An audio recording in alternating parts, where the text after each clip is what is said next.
Hey everybody, welcome to the WWE Podcast After Show. Still no jingle for this show. I have yet to create one, so it's just right to audio. No special effects yet. But hope all is well with you guys. And this is the After Show, which means we talk a little wrestling, we talk a little life. We kind of just really have a diverse array of topics. And this is going to focus a little bit on wrestling, but tying it into kind of life in a way that I don't think is talked about a whole lot in podcast world.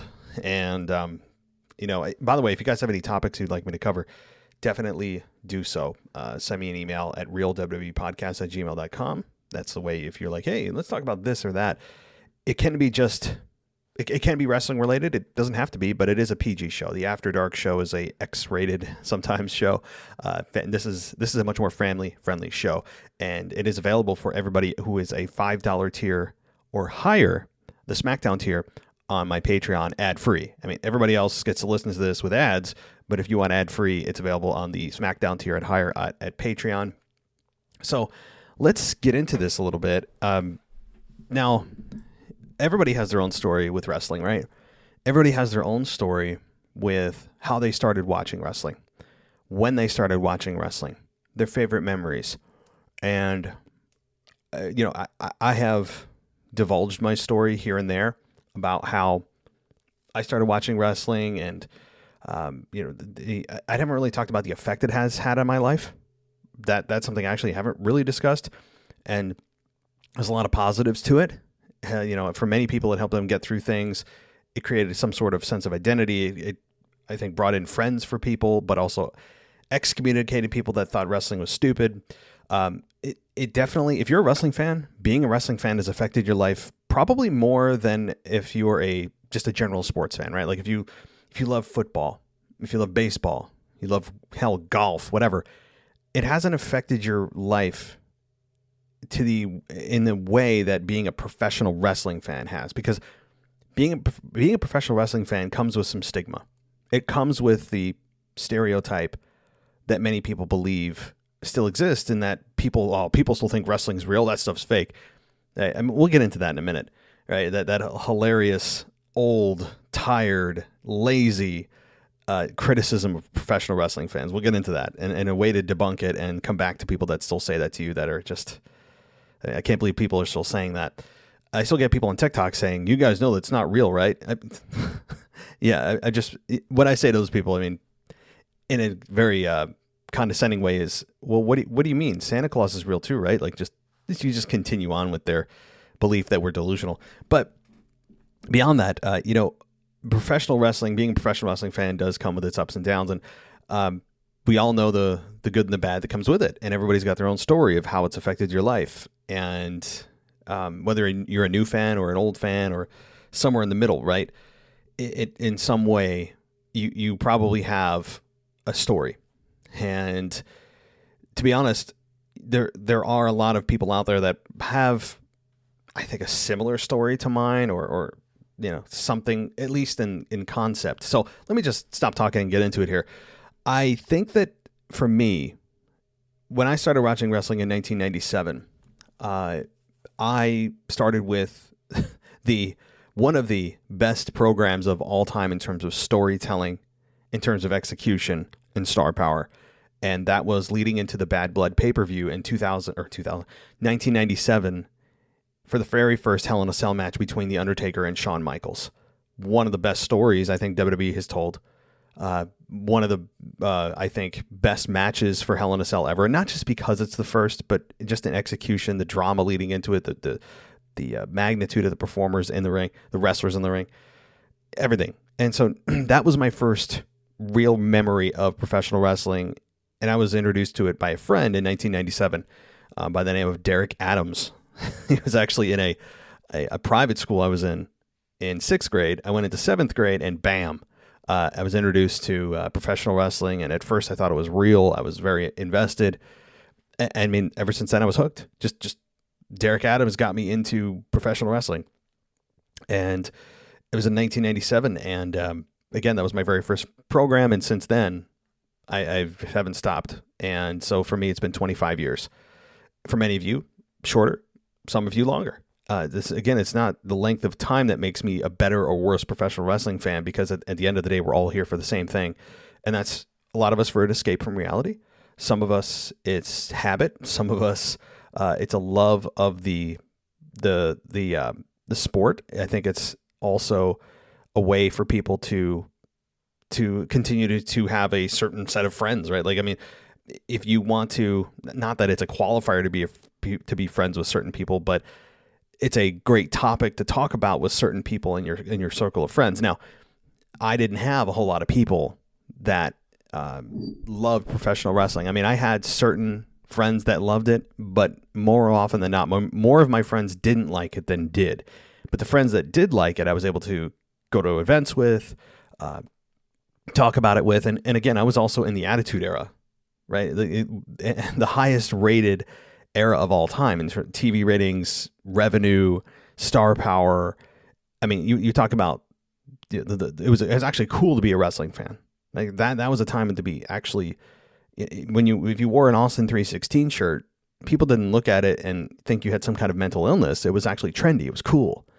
Now you do it, and I mean, depending on the context of where you do it, and that kind of thing, people either think you have some kind of mental illness, and oh my God, he's a wrestling fan, or they look at it and go, that's kind of a cool nostalgic shirt, right? Like what's old is new again. So you kind of wear these old nostalgic t-shirts, like people wear Jurassic Park shirts, and they wear, Star Wars shirts. Like they wear shirts that were cool when they were first released, and then they fell out of style, and it was like, oh, you're still doing that. But now it's come back where it's cool to wear a nostalgic shirt. So it's kind of there now again. And yes, I own an Austin 316 shirt that I wear, that to my wife's dismay. But during high school for me, which is really where I started to grasp hold of it, I started high school in late 99. I graduated in 03. So that gives you the time frame in which I was watching wrestling. I mean, 99 Austin was the hottest thing professional wrestling has ever seen and still has ever seen. Brock Lesnar was just emerging on the scene. You had the WCW, WWE, the WCW, ECW invasion of WWE. You had Rock versus Hogan. You had Kurt Angle in his prime, Kurt Angle versus Brock Lesnar at WrestleMania 19. I saw the end of Stone Cold's career in ring, of course, until this past year. So just giving you a bit of a glimpse into the time frame that I was in high school watching wrestling. And again, if there was ever a time to be a wrestling fan in school, that was the time to do it, because it was mainstream, right? I mean, there was no internet. If there was, it wasn't the way that it is now. Obviously, there's no social media, there's no Twitter, there's no Facebook, there's no Instagram. It was just dial-up AOL, and you did have your websites, right? You had your websites that you went to, that a lot of them were just clickbait, but you had your few genuine news sites that you got your information from. There were no podcasts, right? It was all just websites that you had to rely on, and WWE itself. So it was very limited in the information, which I also think was good for the business, because it helped protect the business instead of just everyone exposing that the business isn't real on a daily basis. And again, it helped protect storylines, and surprises weren't spoiled like they are now. So it was a good time to be a wrestling fan. I wish I had appreciated it more. Like on Monday Night Raw, you got like a WrestleMania main event every single Monday night.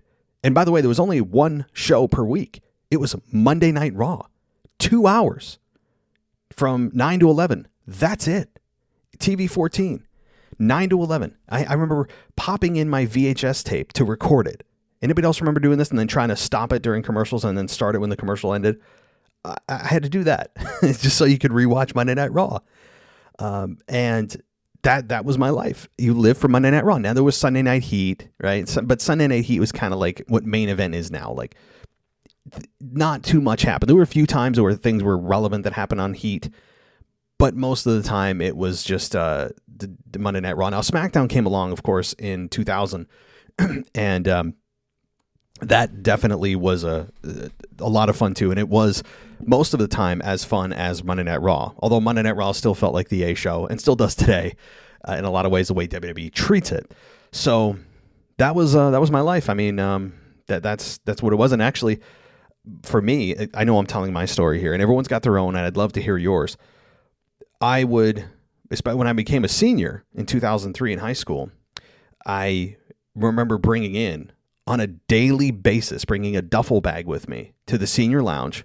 And in that duffel bag, I had a PlayStation 2 that had that had 6 controllers, because I got the expansion where you could connect 2 more controllers, so you could have 6 people playing with you on the PS2. And the game we'd play is SmackDown Shut Your Mouth. We were close to Here Comes the Pain, but I had just graduated and then the game came out. So here, Shut Your Mouth, the SmackDown game, was the game that we would play in terms of wrestling. I'd also bring occasionally in my N64 and we'd play No Mercy. That occasionally happened as well. I mean, No Mercy is regarded as one of the best wrestling games of all time. I think got a lot of part due to nostalgia, not actually the game itself, but it's still a good game. And of course, GoldenEye. Right, when I would bring in my N64, we'd play GoldenEye, which it's one of the best, if not the best, N64 game of all time. So, I mean, that's what it was. And did I do any sports in high school? Occasionally. I mean, I did some track and field. And when I say track and field, I don't mean actually running, right? I did like discus and shot put. So like we were kind of the redheaded stepchilds of the track team, because we weren't like the stars of the show, right? Like no one came to see somebody throw something as much as they did to see somebody, run around a track to see who's the fastest. So that was my life. I mean, I've got so many other stories in high school. So you may be saying, well, you were in like a loser group in high school? I would categorize myself in high school as a blend of people. Like I had my core group of friends, but I also had occasional friends, if you will, that were in the not so popular group, in the popular group. And I was kind of my own, it was kind of my own thing. Like I was a very proud wrestling fan. I didn't give a crap what really anybody thought about it. Everyone knew that was like probably the one thing people knew about me, right? Like even if you didn't know me very well, if you knew anything about me, it was that, he loves wrestling, right? And to this day, even people that don't know me very well, that just maybe we chatted quick, or somebody told something about me to you, that may be one of the first things you know. And that's fine. I mean, obviously wrestling isn't everything that I am, but it's part of it. So, that was me in high school. It was a lot of video games, especially in senior year mostly. It wasn't every week. I mean, for the first 3 years, you're the underclassman, and then you get to junior, senior year, and you're royalty in school. And girlfriends, of course, are a whole nother topic that I'll save for maybe the After Dark show. But this is what wrestling was for me in high school, and really is a great way for me to release stress, and in a way for me to gain new friends that loved wrestling as well. It's like the second you find out that somebody you may not know very well loves wrestling and you love wrestling too, that's it, right? Like you are now bonded for life. It's very interesting. It's not the same as like a traditional sport, because it's very nuanced, and you almost feel like you have to sometimes hide that you're a wrestling fan, and you have to kind of test the waters with some people to see if they're a wrestling fan, and if they're not, you just quickly shut the conversation down, and you just kind of like, you don't go there. You don't try to convince them to like wrestling, right? You just kind of, you stop and you talk about something else. But the second you find out somebody is a wrestling fan, I mean, it's game on. Then it's like, boom, okay, good. We're friends forever, And so for me in high school, there was a lot of people that hated wrestling and thought it was stupid. And especially as you get older and wrestling started to fall out of mainstream, a lot of people found wrestling to be just, fake, and it's men running around in their underwear. I mean, you hear all the dumb stuff, the crap, right? So, I mean, here's what I've learned to just say is when somebody just trashes wrestling and talks about how it's so fake, you just look at them and say, well, do you like movies? Do you like TV shows? Are any of those real, right? And do you believe that they're real? No, of course you don't. And neither do I, right? You just, I mean, 99.9% of the stuff on TV that you watch, it's produced, right? It's fabricated. Or even if it's based on a true story, it's a reenactment. So honestly, it's really easy to just debunk that and talk about any show that they like. I mean, I don't watch that. I watch Breaking Bad, or I watch The Office, or I watch, well, I don't know, whatever's trendy. Although that's like 10 years ago. Whatever's trendy right now. Whatever it is. Stranger Things. Is that real? Yet you're talking about it with your friends like it's real. So, Grey's Anatomy, I don't know, whatever. And so it's I don't know why pro wrestling is the only one that gets that's fake, right? Okay. Again, Grey's Anatomy, fake. Right? Like, I don't know, whatever the shows you watch. Game of Thrones, fake, right? So to be honest, it's, I think it's because some people still just haven't watched anything in wrestling and just know that, wrestling's that fake stuff. Anybody that watches wrestling believes it's real. I have never met anyone in my quarter of a century watching wrestling, any fan that still believes it's real. Even when I first started. I mean, when I first started, I was younger. I was 12, 13. So I was much more impressionable, and I was much more like, maybe this is. And there was still that element of like, maybe it is. And a lot of that was propagated by WWE itself, taking itself much more seriously than it does now too, being much more protective of the business. But obviously now things are much different. I mean, it's constantly in your face that it's not real. But I mean, that's not what I'm here to talk about. It's just how does it affect your life? Like, life as a pro wrestling fan. You have to pick and choose at times. I mean, I'm guessing you probably, if you're listening to this, own wrestling gear, t-shirts, action figures, title belts, whatever. And a lot of times you have to pick and choose when to wear that stuff because, still it's going to come with some criticism. But yet if you sat down and brought a non-wrestling fan onto the show or just a conversation, not even on this podcast, but you just sat down, they couldn't really explain to you why they don't like it, right? Like, they're just like, it's fake. Okay. So is every movie you've watched. Like, that's not a reason. And again, you're not going to ever convince somebody to enjoy wrestling. You either love it or you don't. And as much as I come on here and criticize a lot of what WWE does, doesn't mean I'm ever going to stop watching it. It's no matter, I guess it's one of those things, when it gets in your blood, that's it. And you're done. You're screwed. For better or worse, you are now a glutton for punishment. Now, there are people that say, I'm done with wrestling, and they stop watching. I've brought people on this show many times that talk about how they fell off of the wrestling train and then they were brought back. But they all get brought back most of the time. And I think it's a testament to why we love wrestling. Like the passion that you have as a fan. Once you have that passion, even if WWE doesn't give you a great moment for years and you still watch, and then they give you a moment, you're like, oh, that's why we watch wrestling, right? Like, recharges you. There are certain moments, big returns, big matches, crowd reactions, WrestleMania, whatever, that you go, oh, that's right, this is why I love it. And there's not too many surprises nowadays because of the internet, and it's really difficult to keep secrets. But when secrets happen and are able to be held and then brought into execution, and it gets a big reaction and it gives you those chills, it just reinvigorates your passion for wrestling. So anyway, I'm trying to keep myself focused here. Life as a pro wrestling fan, it's helped me get through high school in a lot of ways. Now, of course, criticism is what it is. But when it was trendy, it was obviously easier to be a fan without criticism. And in high school, your need to feel accepted, it unfortunately sometimes takes you over. And, again, I was fortunate enough to be involved in an era where it was cooler to be a fan. So you had other people that were with you. But, if you're a wrestling fan in high school now, you're probably not being public about it. And your need to be accepted at that age between 14 and 18, 15 and 18, it takes over a lot of your logic. It sometimes will control what you do because you want to make sure that you fit in.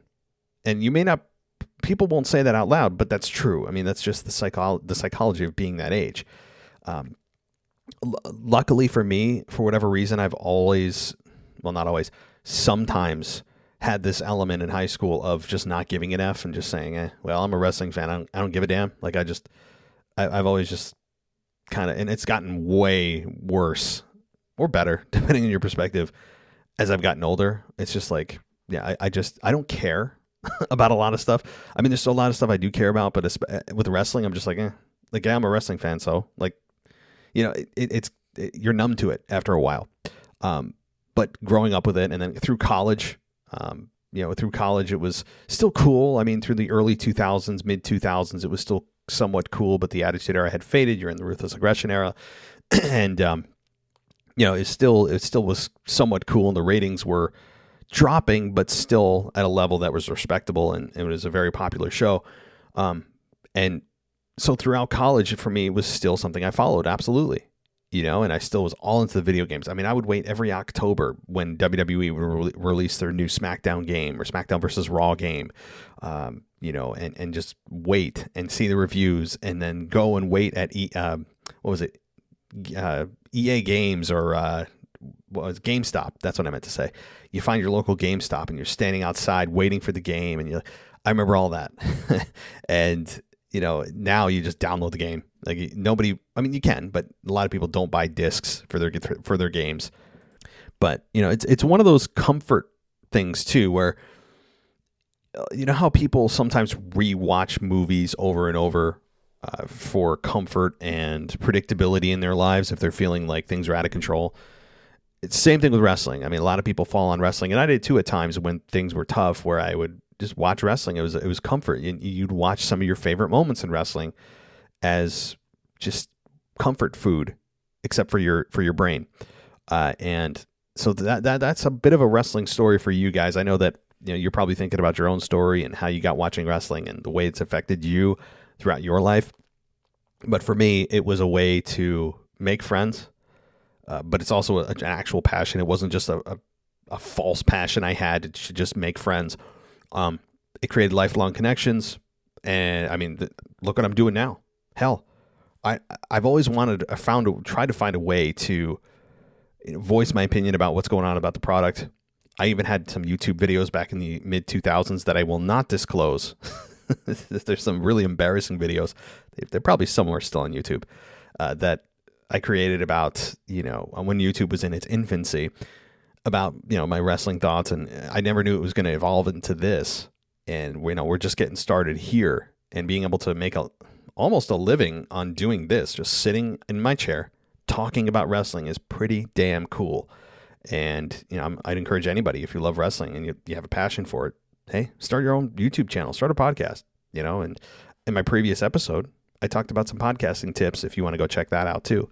Things that you shouldn't do, the mistakes I've made. But yeah, so I just want to come on here for 20 minutes or so and talk about my story about at least growing up as being a pro wrestling fan from the age of 12, 13 to now 37, right? Oh my God. From 12 to 37, that's 25 years of being a professional wrestling fan. That is, it just seems so crazy for me that it's been that long. And, I'm interested to hear how it has affected your guys' lives. Has it been a comfort for you? Has it been something that you have to hide because you know what people are going to say if they find out you're a wrestling fan? Like, what has it been for you? Have you created lifelong friendships? Have you destroyed friendships? Sometimes wrestling is something that some people find a very unattractive quality in somebody that watches wrestling. I've heard about that, and so I don't know. I mean, maybe it's been more good than bad. I would imagine it's been more good than bad. If you were listening to this show, then you're still a fan. But I've heard of people that have to hide it still, and I don't think that's right. So anyway, let me know what you guys think. I hope you enjoyed these after shows. Of course, this is not just about wrestling. It's about life. It's about culture. It's about like whatever, right? It's the after show. Doesn't necessarily have to be about wrestling, but hope you guys enjoyed this. Thanks for listening. If you're listening, that means that you are invested and you love wrestling, and so do I, and I really appreciate your support. If you want to go ad-free, Patreon's the place to do it. You can get this show with the SmackDown tier and higher. It's not available on the base level tier, and you can get ad-free with the SmackDown tier and higher on patreon.com/WWE podcast. So thanks everybody for listening, and I'll talk to you next time.